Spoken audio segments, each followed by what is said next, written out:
parade de la semaine du golfe du Morbihan se déroulera cet après-midi avec une heure d'avance en raison de la météo. Le spectacle s'annonce une nouvelle fois grandiose. Les précisions au large de Port-Blanc de Gwenaëlle Bronf.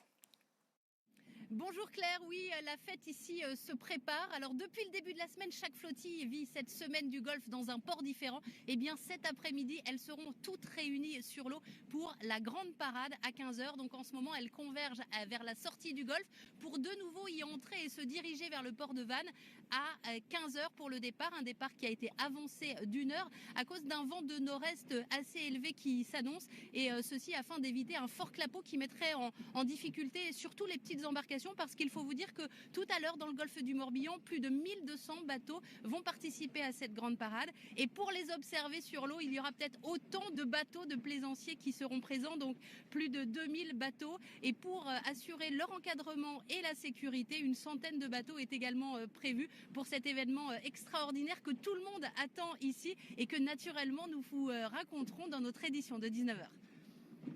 Et toujours à propos de la semaine du golfe du Morbihan, une de nos équipes a suivi des jeunes à bord d'une yole de Bantry, bateau à voile et aviron très exigeant. L'embarcation nécessite de la cohésion et leur offre un entraînement solide en vue de l'Atlantic Challenge. Gwenaëlle Bronf, Stéphane Sauvillier.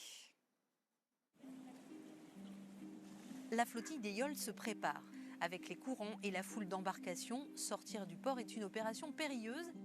Et déjà une première petite collision et une rame en moins pour l'Andermining.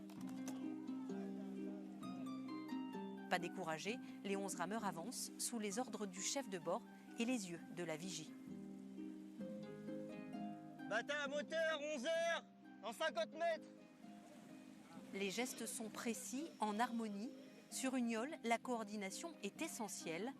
Et parfois, ça ne suffit pas. On a eu un petit accident en fait, il y a le banc qui a craqué, donc on est obligé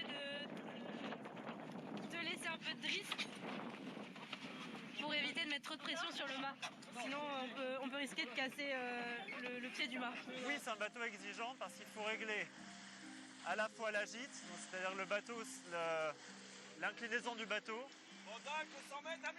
Et aussi éviter les bancs de sable. Pas facile de finir une interview, mais priorité à la sécurité. La moitié de l'équipage a moins de 30 ans, des sportifs qui s'entraînent pour l'ACI, l'Atlantic Challenge International, créé exclusivement dans les années 80 pour faire revivre la yole de Bantry. Sur ces embarcations, tout est naturel et mécanique. Les anciens ont à cœur de transmettre les valeurs de cette marine traditionnelle. On apprend beaucoup d'eux, mais ils apprennent aussi de nous, puisqu'on arrive avec des yeux un peu neufs sur un bateau. On pose des questions auxquelles eux peut-être ils sont plus habitués. Et il y a surtout cette passation entre de savoir-faire, de technique que moi que j'ai beaucoup à cœur de garder et qui est toujours très, très excitant.